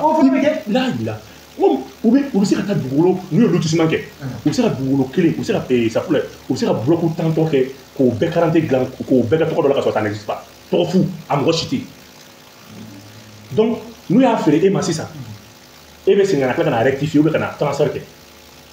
u b'a dɔn k'a fɔ ko mɔgɔ tɛ yen u b'a dɔn k'a fɔ k'u bɛ tɔgɔ in bɛɛ dɔn u b'a dɔn k'a fɔ ko mɔgɔ si tɛ balo a mɔgɔ si ça n'existe pas tɔgɔ fu de don donc Mali yɛrɛ problème ye min état civil wolosɛbɛn dilancogo mɔgɔ minnu b'o kɛ o ye maire ye maire tɛ foyi to a ka mairie kama a ka musokuntigi den a n'a ka parti jeunesse présent don o don mɔgɔw de bɛ mairie la minnu bɛ wolosɛbɛn dilan k'a di mɔgɔw ma dɔrɔn nɔgɔya la 1500 1000 denmisɛnnin dɔw fana ka baara de y'o ye mairie la k'o business fana kɛ bon n'a fɔra ko carte d'identité bɛ dilan n'o de donc o kɔrɔ carte d'identité bi d'abord il y a les documents n'est pas crédible parce que ni wolosɛbɛn ma ɲi carte d'identité ma ɲi ni carte d'identité ma ɲi carte biométrique ma ɲi donc ni concours boloda la dɔrɔn ko ni concours ko si joli ko âge limité ye san 28 o y'a sɔrɔ e bɛ san 34 na i bɛ gɔlɔta wolosɛbɛn kura bɛ ka segin fɛn bɛɛ kan o dama de bɛ machine kɔnɔ ka fɛn kɛ donc état bɛ se ka communiquer k'a fɔ bon mɔgɔw ka âge kelen choisi ça ka sɛbɛn ka chance di bɛɛ ma san kelen kɔnɔ o bɛ se ka kɛ l'état bɛ mais nin bɛɛ bɛ se il faut communiquer k'a fɔ bon doublon bɛ yen mɔgɔ dɔw bɛ machine kɔnɔ sanfɛ u tɔgɔ bɛ siɲɛ 3 siɲɛ 4 dɔw siɲɛ 7 u tɔgɔ bɛ machine kɔnɔ n'i y'i ta Nina fɛ maliyɛn ka ca ni mɔgɔ 250 000 awɔ mɔgɔ dɔw bɛ base données kɔnɔ mɔgɔ sigiyɔrɔma 4 3 a kelen a kɔnkuru a bɛ na ka dɔ tigɛ ka bɔ si la donc base min don la base n'est pas du tout fiable an kelen k'a minɛ tubabu la an kan ka segin nin baara ninnu bɛɛ kan wolosɛbɛn ma sécuriser wolosɛbɛn a tant que wolosɛbɛn ma sécuriser nin document wolosɛbɛn de bɛ carte dilan wolosɛbɛn de bɛ permis dilan wolosɛbɛn de bɛ yakima bala carte d'identité dilan wolosɛbɛn de bɛ fɔlɔ wolosɛbɛn de tun bɛ passeport dilan nin bɛɛ a tant que wolosɛbɛn ma ɲi nin si ma ɲi bon e nana fɔ mɔgɔw ma o la sisan ko biométrique fɛnɛ maliyɛn mɔgɔ t'a ka papier la ni concours tɛ na maliyɛn b'a ka papier to fanga bolo n'a mɔgɔw jɔra a b'a fɔ ko sini dossier la don da ye ne n'o papier bɛ yen i bɛ to mɔgɔ wele la ten dɔ bɛ fanga la mais dɔ b'an yɛrɛ la quoi i bɛ maliyɛn a ka gɛlɛn ka maliyɛn min t'a ka papier dafalen ta k'a bila a bolo mais n'i y'a min mako a fɛn dɔ ko mɔgɔ jɔra n ka papier dɔ la n bɛna taa n ka carte d'identité ɲini k'a bila i senkɔrɔ an t'o kɛ o de to an bɛ bin nin gɛlɛya ninnu fɛnɛ kɔnɔ donc dɔ bɛ ɲa la dɔ bɛ ɲa cɛlakaw la donc a b'an permettre ka terrorisme fana maîtriser mais n ka a b'o ban de a ka jugu de ma ça fait quoi i b'a dɔn fɛn dɔ b'an bolo ko trigonométrie arabadésignation b'an bolo Musa i bɛ modem i bɛ fichier modem don a la dɔrɔn i b'a kalama pisi min wele dɔ a b'a tɔgɔ n'a jamu bɔ k'a f'i ye a yɔrɔnin kelen yɔrɔnin kelen et puis a t'a bari dɛ a bɛ tila k'a localiser fɛnɛ k'a d'i ma hakilina ɲuman don dɛ mais document b'a dilan o de tɛ yen n'o tɛ hakilina ɲumanba de don a bɛ tourisme kɛlɛ sɔgɔmada kelen mais n bɛ ka kuma tiɲɛ min f'i ɲɛna a bɛ ka dilan ni minɛn min ye Nina ni fɛn tiɲɛ yɛrɛ la a k'i n'a fɔ n y'a mɛn ko ka dugukolo bɛɛ kɛ titre foncier dɔw nana kuma fɔ ne na ne ye n kunkolo bila ka taa a nana to n ye n kunkolo bila a nana o bɛɛ e bɛ mun de nɔfɛ ko santan de dilen don ko ale ko titre ko e ni ala cɛ n'i ko i bɛ Mali yɛrɛ dugukolo kiiri yɛrɛ juger k'o ban Mali tribunal bɛɛ falen don dugukolo kiiri de la terrain kelen mɔgɔ 3 mɔgɔ 4 ne ko e bɛ ka titre foncier dɔw bɛ ka kɛ titre kuma bɛ titre 3 la bɔ tuguni les contentieux même des litiges fonciers ne sont pas du tout vidés terrain ko mankan de bɛ Mali fantan naani bɛɛ k'a daminɛ n'a bɔra Kidali dɔrɔn na terrain ko mankan bɛ Mali fan bɛɛ de Gao a Kayi a bɛɛ ye litige foncier e b'u ka titre foncier bɔ yɔrɔ la o bɛ kɛ cogo di fɔlɔ o tɛ kɛ cogo di fɔlɔ ne bolo état de bɛ titre créer fɛn bɛɛ la ka sɔrɔ ka titre céder mɔgɔw ma o kɔni bɛ se ka kɛ mais i ka gɛlɛn o de bɛ k'i bɔ yen kɛ n bɛ misali d'i ma n'a fɔra ko ka yɔrɔ bɛɛ titre foncier Bozola ni Bagadaji b'a kɛ cogo di Bozola Bagadaji Ɲarela n k'olu ye quartier kɔrɔw de mɔdenw de bɛ so kɔnɔ balimamusodenw ni balimakɛdenw a bɛ kɛ jɔn tɔgɔ la titre bɛ kɛ jɔn tɔgɔ la souvent Mali la an bɛ kuma de ka sɔrɔ an ma ko bɛɛ jate ɲɔgɔn n bolo ko Mali da ACI tɛ koyi Mali ye Mali kɔrɔba de ye du kɔrɔbaw de bɛ yen il y a des maisons qui datent de 100 ans 105 ans dɔw ka terrain papier a b'i kunna ko 1900 de b'a kan 1902 awɔ 1902 toi ne b'o yɛrɛ dɔn ka b'u ka titre de b'a kan dutigi banna ka ca ni san 60 ye denkɛ fɔlɔ banna den bɛɛ banna mɔdenw ni fɛn de b'a kɔnɔ o titre bɛ bɔ cogo di ayi a tɛ bɔ cogo di balimamuso den o bɛ tiɲɛ na balimakɛ den o bɛ tiɲɛ na ni mɔgɔ kelen bɔra ka titre k'a tɔgɔ la dun tribunal tagama na souvent on doit tenir compte de nos réalités Mali ko dɔ ye dɔn de a tɛ girin ka kɛ dɛ ko dɔw bɛ yen olu bɛ ban dɔn de fa bɛ ɲɛ sɔrɔ a la mais maintenant les quartiers spontanés quartier kura minnu bɛ yen ouais a bɛ se ka dorénavant papier kana bɔ bilen ni titre tɛ ne sɔnn'o ma mairie kana papier di dugutigi kana di tugun seul titre foncier de bɛ bɔ yɔrɔ bɛɛ la mais kɔrɔlen minnu bɛ yen Ah, aïwa. Il bɔra ka gɛlɛya mun kan sugu mun fana jɔra parce que u ko k'u bɛna afficher de Assimi i b'a sɔrɔ sugu jɔyɔrɔ dɔw taara o san ka so jɔ terrain ninnu donc quartier kɔrɔ ninnu ne k'u ko ninnu kɛ est-ce que a mankan bɛ sɔn ka bonya dɛ. Bisa Mali gouvernement ko wari ne koyi donc i b'a dɔn bureau bɛ ka jouer mɔgɔw ka ko kan u ma ko faamu. Bureau ka jouer équipement public en 2014 ba saba min classé kun parle non 2014 et 2002 Alpha Mor kun ye min classé par un décret qui date de 2002 kun ko la équipement public kun ye ba saba ani kɔ espace vert foroba barkɛyɔrɔ espace vert ɲamanbɔyɔrɔ ni fɛnw ba saba ani kɔ joli b'a dɔn joli bɛ yen sisan 700 ani dɔɔni mɔgɔw y'a bɛɛ jɔ.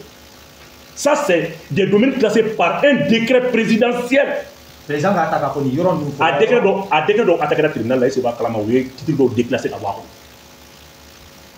Un décret présidentiel ni ye forobayɔrɔ ye ɲamanbɔnyɔrɔ espace vert est-ce que b'a kalama sugu ni ça fait équipement collectif quoi. Avec classé don par un décret n b'a décret bɔ ka yɛlɛ ba saba ani kɔ Mali ɲamanbɔnyɔrɔ bɛɛ site de dépôt 32 min bɛ nin da tɛ tɛmɛ 7 kan taa étage min b'a ka taa lajɛ i t'a fɔ dɔw ko non ko nin ye président ka musokuntigi ka yɔrɔ ou bien o denkɛ ka yɔrɔ k'a ka taa bɔ yen o t'a bannen dɛ forêt classée taa eaux et forêts ɲininka forêt classée bɛɛ jɔra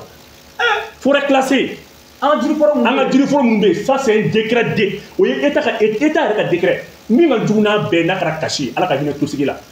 a sa fila jɔ jɔn de banna magistrat baw la tosigi a banna Daniel tosigi mais bon ni ma fili an hakili kɔni t'a la mais magistrat ba don Daniel tosigi a y'a ɲɛfɔ n'a sɔrɔ min don n kana taa ɲɛ lase ko ma internet jɔ dɔ kana taa bila k'a fɛ donc Daniel tosigi de kɔni don téléphone to yen i kana taa Google kana taa kuma dɔ f'i ka tɔgɔ tɛ k'an dabila kuma la Adama Kulubali sigilen k'an ka vidéo lajɛ i bɛ fɛn san i bɛ biju mɔgɔ fɛn poli mɔgɔw nalen i ye vidéo min kɛ o don i ɲɛ bɛ n bɛ tɛmɛ ni kuma ye Cour suprême ka zone de réserve a ka réserve foncière Cour suprême tribunal yɛrɛ ka réserve foncière i bɛ ko tigi ka kuma faamuya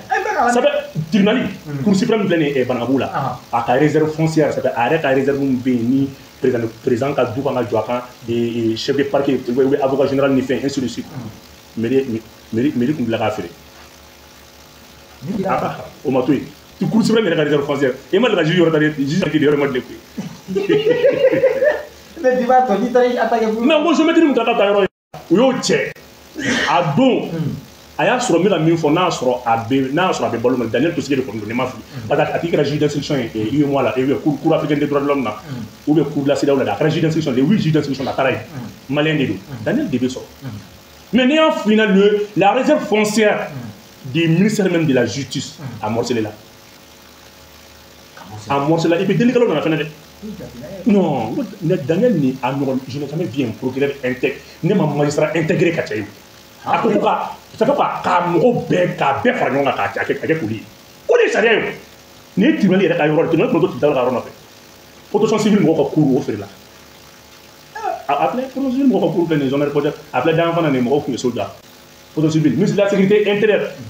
a ka titre min dira a ma ko k'a di protection civile ma a kun feere la e bɛ ka taa yɔrɔ jan o jamana yɛrɛ ka yɔrɔ min feerelen don ni da taga t'o la ni mɔgɔw yɛrɛ sigilen b'a kan état yɛrɛ dɛsɛ n'o ka yɔrɔ labɔ état taara procès fɛn fɛn la état yɛrɛ y'a bɛɛ terminé mais jɔn bɛ état défend qui défend l'état service contentieux ah ouais donc état est procédure perdu dans la les partis clés de l'état bâti nana ka iri mais ne ba mun ye fana kuma dɔ la yɛrɛ b'a kalama fo état bɛ taa chercher gauche na état contre Musa Mali ko ye a bɛ ça fait i b'a dɔn n bɛna mun ye fana quoi an ka problème bɛɛ ye fɛn fɛn c'est le cadre ko problème Mali problème bɛɛ ye directeur ko ni fɛn ko de en tant que an ma directeur sigi position falen ka directeur kɛ contrat ye contrat awɔ ça veut dire que tous les directeurs généraux étaient bila yɔrɔ foyi la ni contrat tɛ ka contrat kɛ contrat 3 ans 4 ans est-ce que i b'a dɔn k'i ka résultat lajɛ il faut que o de kana quoi ka contrat kɛ ka mɔgɔw bɛ appel à la candidature quoi ka poste yɛrɛ bila ka kɛ appel à la candidature n'i bɛ fɛ ka kɛ directeur i bɛ dossier déposer ni n'a ka taa bɛ d'i ma n'a mana min fɛn bɛɛ plan ni kilancɛ Mali problème tɛ ministre ye Mali problème tɛ président ye Mali problème tɛ gouvernement Mali problème des cadres de l'administration Mali problème bɛ yen l'État n'est pas défendu du tout les intérêts publics ne sont pas du tout protégés n'i ko bi k'i bɛ jamana ka fɛn bɛɛ lasegin a ma walayi Mali bɛ wuli k'a jɔ mɔgɔw sigilen jamana ka fɛn dama min kan mankan bɛ wuli aw ɲɛ bɛ nord de la koyi aw ɲɛ bɛ fɛn de la aw ɲɛ bɛ fɛn caman de la Mali problème bɛ dugukolo ko de parce que an ɲɛ b'a la dɔrɔn dɔw ye marifa ta ka fɛn kɛ sinon n bɛ ka min ɲɛfina État yɛrɛ ka yɔrɔ dama minɛlen don a la c'est trop ne bɛ se ka État ka domaine f'i ɲɛna min jɔlen don c'est trop ɲamanbɔnyɔrɔ t'a bi mɔgɔ ka kɛ dɔn n t'a fɔ cogo ɲuman dɔn banakɔtaga mobili a bɛ ka banakɔtaga ta joli bɔnyɔrɔ t'a bolo ɲaman ka ɲaman cɛ dépôt de transit de bɛ yen dépôt finalité u y'a bɛɛ jɔ ɲamantamuru bɛ yala yala de a bɛɛ mu adamadenw ye étage jɔ a bɛɛ kan wali u tɛ siran zone aéroportière 7130 hectares mɔgɔ kelen y'a amorcé zone aéroportière mɔgɔ wɛrɛ ma kɛ dɛ a tigi u bɛɛ bɛ balo le a feerebagaw bɛ balo la jɔbagaw bɛ balo le wa n'u bɛ terrain feere ma terrain papier tɛ terrain na dɛ i b'a dɔn terrain papier ye min ye u b'a fɔ ko terrain filɛ nin ye n'i ko k'a ka ɲi u b'a fɔ k'a ka ɲi ko nin ye magistrat dɔ ka yɔrɔ ye ko kun dɔ in ko ye commissaire ka yɔrɔ ye e bɛ cɛmancɛ la yɛrɛ a bɛ kun dɔ ko i bɛ mɔgɔ fila cɛmancɛ la o ye de ka terrain papier y'i bolo non parce que mais u b'o de kɛ n'u ye morcellement kɛ u ka dɔ di bɛɛ ma bureau kɔnɔ e cɛ mɔgɔ nan'i sigilen sɔrɔ ko maire ye dugukolo fila bila ka na d'i ma mɔgɔ kan k'i ɲɛna il y a beaucoup de formes de corruption au Mali réalité tɛ dɔwɛrɛ fɔ mais mɔgɔ nan'i sigilen sɔrɔ ko terrain fila filɛ i m'a san i m'a ɲini i tɛ mandat d'a kan yɔrɔ bɛɛ la ye o kɔrɔ a bɛ ka taa baara kɛ n'i tɔgɔ yɔrɔ dɔ de la taa fantan caman ka wari de la ta n'i kuma dɔ nin tɛ ministre kɔrɔ in ka yɔrɔ ye wa fɛn Cissé o ka yɔrɔ nin non ale kɔni fanga b'ale la dɛ fangaba de b'ale la donc Mali réalité Mali dugukolo réalité filɛ nin ye. Bon n hakili la o ye i ka kɔrɔfɔw fɔ. Ayi o y'an ka kɔrɔfɔw fɔ. An ka kɔrɔfɔw faamuyara. N'an ka wele kɔni an fila de don dɛ. Donc weleli tɛ b'a la n'Ala ka jɛ inchallah. Et Boubou an bɛna fɛɛrɛ tigɛ fɛn bɛɛ tali kɛ minisiriw u taara fɛn bɛ soti n'o ye Yirigila ye n'o ka fɔlɔ mɛ komi y'a siɲɛ fɔlɔ ye Yirigila ka organiser Abdoulaye Diop wa minisiriw de taara an y'a ye k'a fɔ fana tutɔnw de fana yera a kɛnɛ i n'a fɔ Nathalie Yam. Yala Boubou y'o min sɔrɔ ka fɔ an ɲɛna u ka laɲini lase a bɛ laɲini jumɛn? Moussa Abdoulaye Diop yɛrɛ de ye kuma da yɛ tu sais anw ni Richiw cɛ domaine an bɛ domaine bɛɛ de saturé quoi c'est-à-dire européens tɛ wallahi autant occidentaux tɛ fara n'a baara n'a ma ni AEC yɛrɛ ma ka fɛn bɛɛ de protéger a bɛɛ parce que Richiw bɛ fɛ ka guerre kura min kɛ 2025 i b'a dɔn k'a tɛ a bɛ se ka laban guerre mondiale ma ça je te dis ça je te dis nin partenaire fɛn fɛn filɛ nin ye Richiw c'est des pays légalistes u bɛ fɛ ka papier kɛ Mali fɛn bɛɛ la ka bɛnkan kun ni Mali fɛn AEC yɛrɛ cɛ fɛn bɛɛ la ça veut dire n'u bɛ kɛlɛ kɛ fɛn min kama ka dɔn ka fɔ tiɲɛ yɛrɛ la y'a une accord signé sigili bɛɛ kun y'o de ye ɲ'an ta ko 7 de ye Richiw la kan Abdoulaye Diop ye kuma ta ka kuma ta ka nɔgɔ bɔ a la pewu a ko sigili min filɛ nin ye k'a bɛ kɛ domaine damadɔ kan didi ɲɛta bayɛlɛma ani sɔrɔ yakubayali o a banna ka ban baara ninnu taara k'o de kɛ fɛn o fɛn bɛ yen tous les domaines stratégiques kan ka ɲɛta b'a la ni Richiw y'an bolonɔ bila a bɛɛ la ça fait a bɛɛ i bɛ tubabuw faralen a na sisan 2025 bɛ a bɛ juguya dɛ a bɛ juguya yɛrɛ yɛrɛ de parce que i b'a bi kunna n'i sera AEC dugu kelen ma a bi kunna ko a kɛ n'a fɔ parce que alliance min b'a ni ɲɔgɔn cɛ alliance kelen bɛ na don a ni Richiw fila bɛɛ cɛ n'i sera alliance dugu kelen ma a kɛ n'a fɔ i ye Richiw la de a ta de. N'an dɛmɛ mun de b'o fɛ SDN affaiblit la tan nin deuxième guerre mondiale parce que alliés taar'u sigi su de ma c'est pour cela deuxième guerre mondiale type de bɛ ka na den quoi. Parce que les pays de l'Atlantique et les pays... Bon, à but qu'on a des hauts, on a des pays et il suffit qu'il y ait l'Afrique, un document qui est un partenaire. Et mais corridor plus des milliers de militaires qui ont attaqué et Richiw l'a appuyé. Papier de bénéfice sans désormais. Mais vous risquez pas trop là. Il risque zéro. Moussa Dieng, on a dit l'Amérique est la première puissance, il y a une deuxième guerre mondiale d'Aké. L'Amérique n'était pas une puissance. Quel est le dollar et quel est le dollar? Quel est? Au-delà Trump a compris. Trump va une paix. Aux Zelensky de perdre la parce que on a les péqués. Il est trop à conseiller Marakoun Yame. À quoi on avait ta péqué, selon la réalité du terrain. Au cours de la compte à beaucoup, avec la réalité du terrain, au cours de Richiw, au Banero, toi et Zelensky nous content de nous. Donc, il y mais à Panapip, les Européens de perdre là. Parce que les Européens de perdre là. C'est pour cela que ni t'es pas là pour faire bien les gars pour le tequila. Américains vont en faveur. Et puis, la reconstruction territoriale de l'Amérique au contraire de l'Amérique. Il va négocier avec Zelensky. Et le problème de terrain boira de là.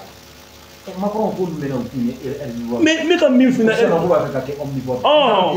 voilà, ou bien vite, nous mettons là, c'est pas et Siborgé.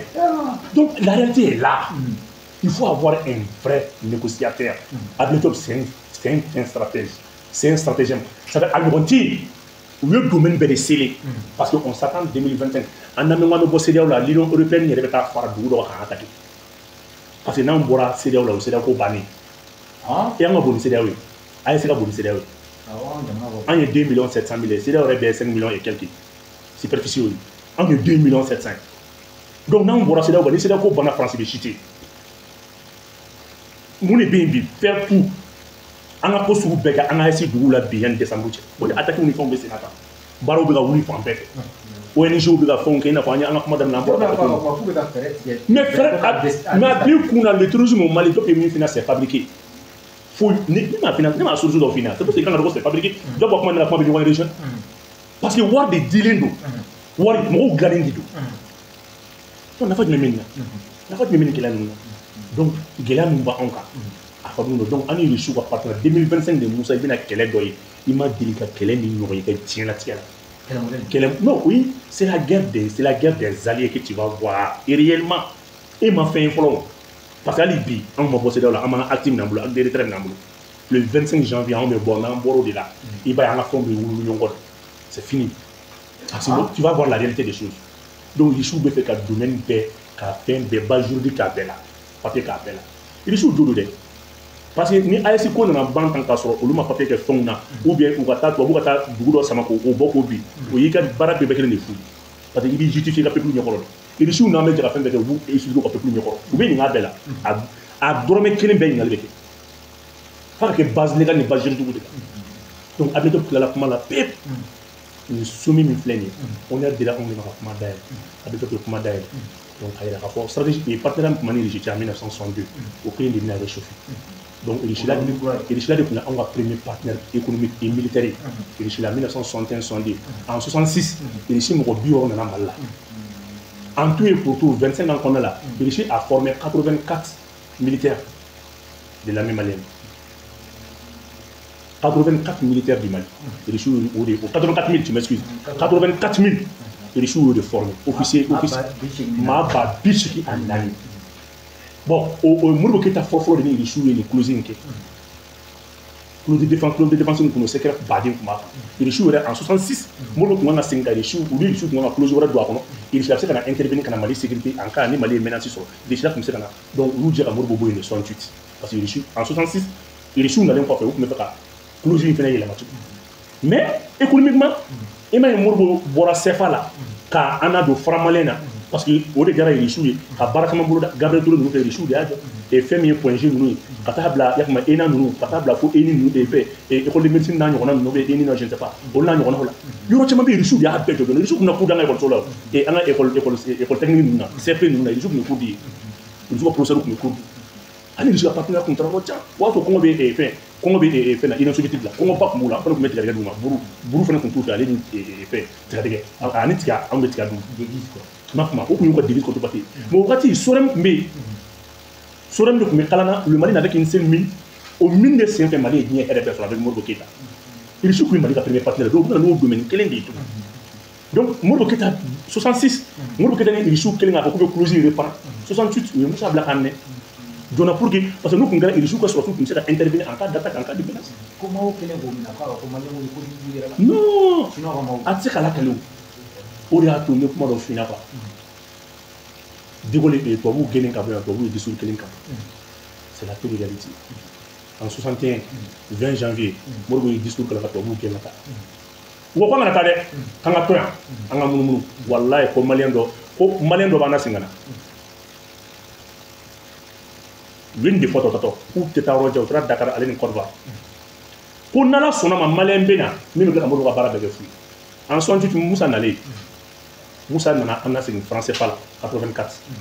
o y'a sɔrɔ Air Mali tun bɛ yen u ye Air Mali action de feere ka t'o don Air Afrique la France nana Air Afrique fana bɔ yen ka na ni Air France k'o action bɛɛ don Air France la ka Air France ka fan bɛɛ minɛ sommet fɔlɔfɔlɔ min kɛra 62 Air Mali de taara ka taa Mauritanie président ta ka yɛlɛ ka président saba ta ka taa n'a ye Afrique ka bɛn ka fɔ ko Oyawa Maramu o réunion fɔlɔfɔlɔ min kɛra Mali avion de yɛlɛla ka président saba ta ka taa n'a ye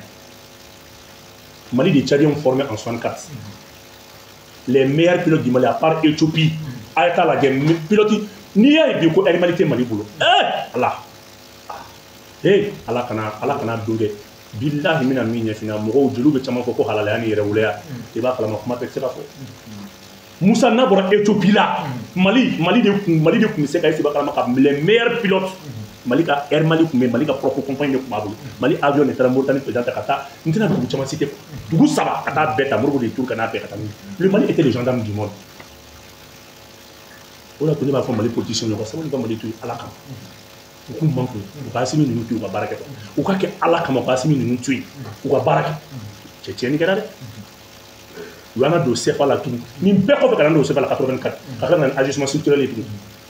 président Wade k'an ka entreprise fɛn fɛn kun bɛ yen k'a bɛɛ sigi sen kan Mali kun bɛ fɛn fɛn dilan n'a kun b'a dun Mali kun bɛ fɛn fɛn dilan 75% kun bɛ bɔ Mali la 25% kun bɛ bɔ kɔfɛ ka na u y'a usine bɛɛ sigi tubabuw y'a usine bɛɛ san k'a jɔ ka sɔrɔ ka taa usine bɛɛ ɲɔgɔnna dilan Sénégal ni Côte d'Ivoire ka Mali ka emploi bɛɛ rapatrier ka taa gɛlɛya nana kuma min na depuis Ala k'i deli ka école maîtrise aventure la o kɛra Mali la yan Mali école maîtrise kun taa tunga la Gabon ma fama tous les premiers anciens de Gabon a bɛɛ malien de ma fama 84 fo 87 Mali ancien kun bɛ 30 000 d'État wa kun tɛ di malien i kun bɛ taa i b'a kalama i b'a kalama u b'a fɔ cogo min na ko école karamɔgɔ muso kun taa nasɔngɔ minɛ 10h 11h maîtrise fɛ wallahi ko n'a ye école denw ka buru ni fari minɛ ka dɔ tigɛ o la u b'a fɔ cogo min dalwa tɛ n yɛrɛ bolo a la parce que Mali kuma ma nɔgɔn ma kuma o don tubabuw nana ni système de ko fo ka Mali enseignement tiɲɛ k'a tɛna Mali kalama tiɲɛ Mali bɛ bɔ nɔgɔ la tous les meilleurs c'est pour cela n ye sigi o don o ka polisi création anniversaire lajɛ polisiw ma bɔ ka kuma ji cira ne ɲɛ kan Musa ne ye polisi la polisi anniversaire kɛra kalo tɛmɛnen mais polisi histoire kan ka ta ka di o Moussa, tu sais que maintenant mon yefina c'était le meilleur quoi ni policier kun ye PV diga policier ka PV progrès kun ta corriger progrès kun o kata et c'est qui dagata ay progrès folo wala ko nyinga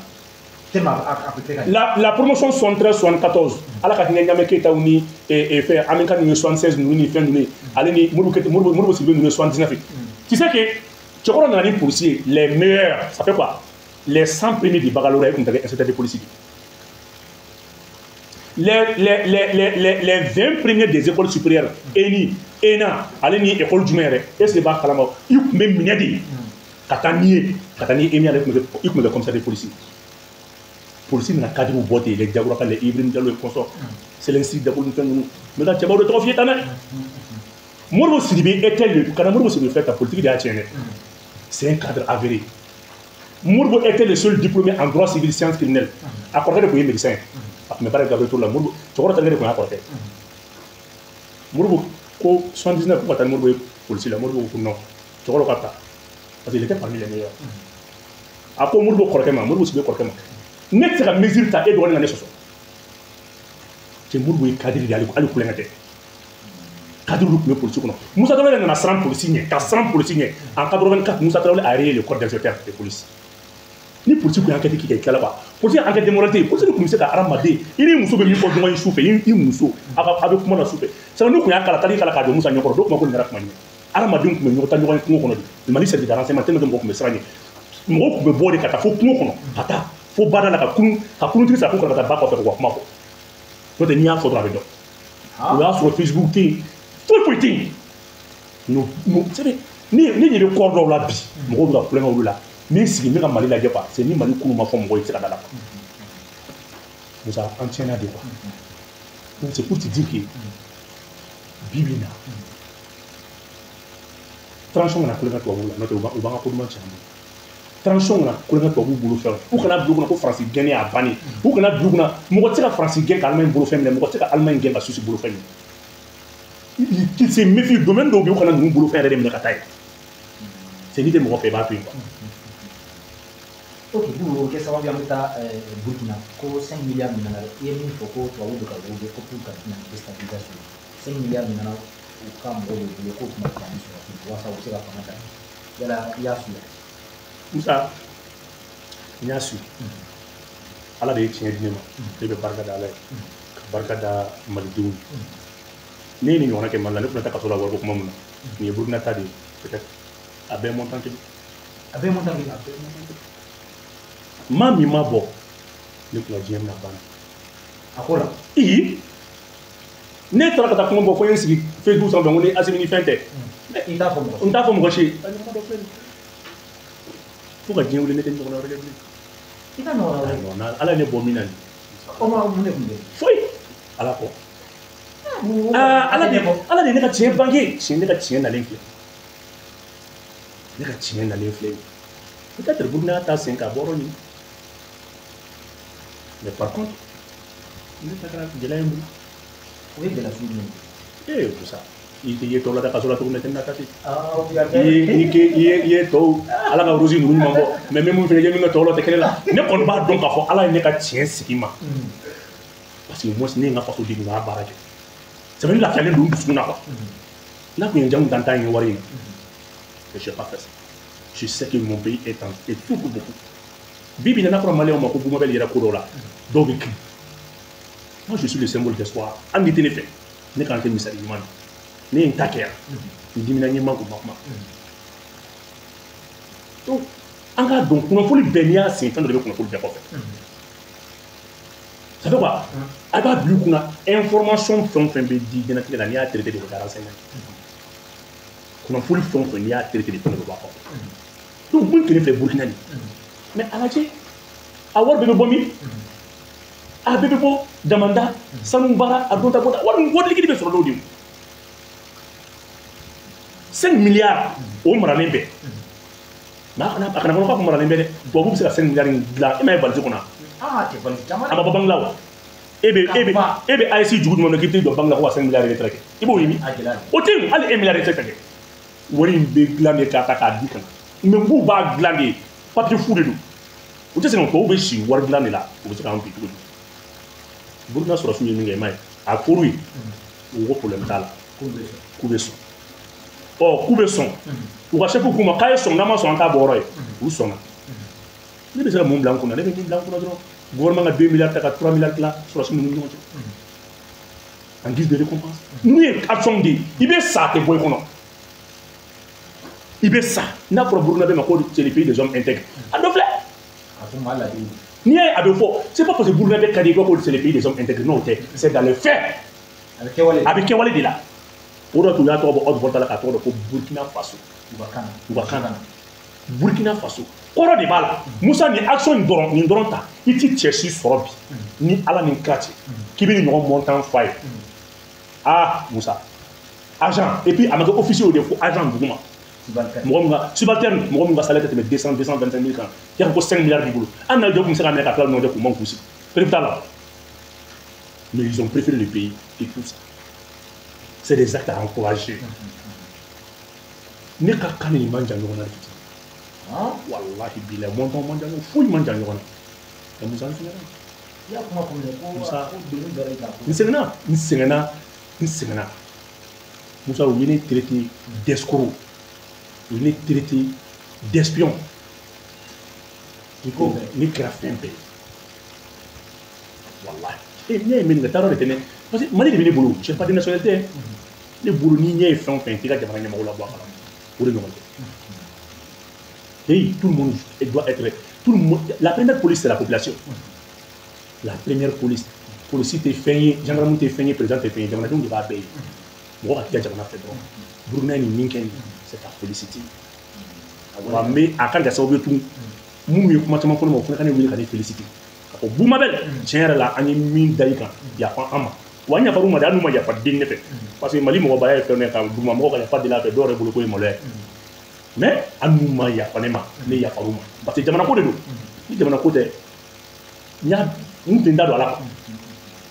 Ne pourra pas la matoume na base. Donc Boubou, anya meka koko aywa minye sababu wala interpellé ici en ile de makala kwa émission aussi. Vous voulez que vous voulez que le blanchiment des capitaux. Ah, au Corée, en la même chose. Eh, ça. On a besoin de la barga de Assimi. Assimi mine be wele kana. Min baragala. Min non. Il mine be. Anyama. Mini réawo, actionnaire be wele ka auditike. Comme nous kuma kuna ya be bokada. Musa be borno ba papier là. Be ni résultat may ni mo mu fleni. Bengan kram au lieu de milliards keme wolobla bengan kram milliards keme. Là sur état ko milliards keme wolobla. Au lieu ko no ko milliards keme. Au milliards keme. Dalwa timulu mais nyame tugumna ko milliards bi sala sala. wa ali fɛn min ye bari gol mɔgɔ fana ta ye million olu fana ye milliard 50 wa maro milliard 40 sara mais bɛɛ kun mɔgɔ bɛ kɛ ka mɔgɔ de bɔ degun dɔ kɔnɔ ne m'a fɛ e an ka émission tɛmɛnen waasi min bɛ dossier dɔ ka tribunal la n y'a f'i ye o ma f'i ɲɛna i ko e ka taa dɔ ka tribunal n ko bi n bɛ 2 semaines d'i ma n'u mariage Assimi bɛ dossier judiciarisé Assimi b'a dɔn jamana ka nafa de b'a la Assimi b'a dɔn jamana ka nafa de b'a la donc kuma kɛra jumɛn ye aw bɛ feere min kɛ kɔfɛ ninnu bɛ min fɔ Mali la yan an'u bɛ fɛn min yira kɔfɛ bourse la o de barika ka bon kojugu ko bon Assimi ko aw bɛ feere min kɛ kɔfɛ a ye nana nafolo ye a k'a bila banque la yan a ka sɔrɔ k'a la a naba kɛ min a ka koyi a bɛ fɔ o ma ko rapatriement de devises e ko Mali la yan k'i ye sanu kilo 1 sɔrɔ mais ko kɔfɛla la i ko kɔfɛ jamana mɔgɔw ma ne kɔni ye minba ye dɛ n ye sanu kilo 50 sɔrɔ ɔ nana wari ye u kɛlen bɛ ka compte de créer dugu wɛrɛ la compte offshore compte façon wɛrɛ ninnu kɛlen bɛ ka Mali kɛ vassal de u ma si ye Mali tɔn na u ma si ye Mali tɔn na kɔlɔlɔ b'an kan banajugu b'an kan an bɛ ji nɔgɔ min na aw bɛ sanu bɔ ka taa n'a ye kɔfɛ ka t'o bila banque wɛrɛ kɔnɔ o tɛ segin ka na jamana kɔnɔ o t'a bannen dɛ jamana bɛ ka ko sen dɛ jamana bɛ ka ko sen k'a sen basa bila siganan baw fana bɛ yen financement tourisme ka financement fana la ne m'a f'i ɲɛna mais ko warimugu n'i ye warimugu mais ko dama wari min bɛ bɔ Orange Money min bɛ ci Kayi mara kɔnɔ damandaw la 2 millions 3 millions 1 million 500 000 c'est des milliards a tɛ se k'a lakali Musa wari min bɛ bɔ u bɛ fɛn dɔ u b'a fɛ dɔrɔn u b'a labɔ wulada fɛ Assimi wulila k'i jɔ de donc sisan nɔ kasola taga de bɛ yen k'a fɔ k'i ye Mali suɲɛ ko contrat résilié la o tɛ dɛ maa ma tɔgɔ b'a la i bɛ kaso kan fɛ baara y'o de ye nɔminɛli ye mɔgɔ 3 polyéconomique ye olu nɔ minɛ donc bɛnkan de don ka sanu feere kɔfɛ i ye min fɔ anw ye ani i ye min fɔ kɔfɛ an ma s'o ma mais i kan ka segin n'a ye de o tɛ ka na n'a ye a tɛ nin ya a banna donc minier bɛɛ bɛna Mali bila parce que u tɛ jɛn ni nin ye min ka d'u ye i bɛ se ka bɔ n sen ka bɔ n kun kan ni président sɛgɛn dɔn ni valise bɛ yen i b'a fɔ i ye Burukinabe ka valise ɲɛ cogo min u bɛ yɛlɛ ni valise k'a d'i ma ten a tila ka action dɔ fana f'i ye jamana bɛ balo tan ten c'est pour cela ni politicien yɛrɛ mana nin u kan ka dɔn ko Assimi hali ala ka dan nin dɔrɔn ma nin milliard joli minɛlen nin dɔrɔn nin audit in dɔrɔn on doit féliciter l'autorité de la transition nin dɔrɔn a bɛ ka mɔgɔ caman ka ɲuman fɔ sanu nin baara min bɛ ka kɛ bi nin dɔrɔn nin m'anw bila an tɛ juru ta diɲɛ bolo donc baara bɛ nin niveau de la dɔw ninnu fana ta n'Ala sɔnna ma o fana kan ka taa tribunal la inchallah Mali b'i bolo da a ka fɛn bɛɛ kan Musa n'an y'an ka sanu baara ka ɲa Assimi na ni kɔdi min ye k'a lawaleya san wɛrɛ 2025 Mali budget bɛ se ka taa jusqu'à 5 000 6 000 milliards la non Mali non ne b'o de ɲɛf'i ye Mali bɛ ka wari sɔrɔ ko kelen don mun bɛ don yugu la Mali tɛ tɛmɛ 20 millions kan fantan ye 70% ye n'o bɛ se ka cogo di ni duguba ye ni dugu ɲumanba ye ala man ca Malien ɲɔgɔn 3 bɛ se ka sigi Mali kan tugun hali voilà Malien ɲɔgɔn 4 bɛ se ka sigi Mali kɔnɔ tugun k'an lajɛ wari tɛ mɔgɔw bolo o tɛ se ka kɛ o a quelque part yɔrɔ dɔ de flanché la 2025 non Musa ok Boubou an bɛ taa kɛnɛma te la kɛnɛmamɔgɔw ka se ka u fɛ la ayi olu k'a la walasa n ka jigin voilà n bɛ mɔgɔ 2 ta walasa n ka jigin voilà donc kɛnɛmamɔgɔ 79 91 26 50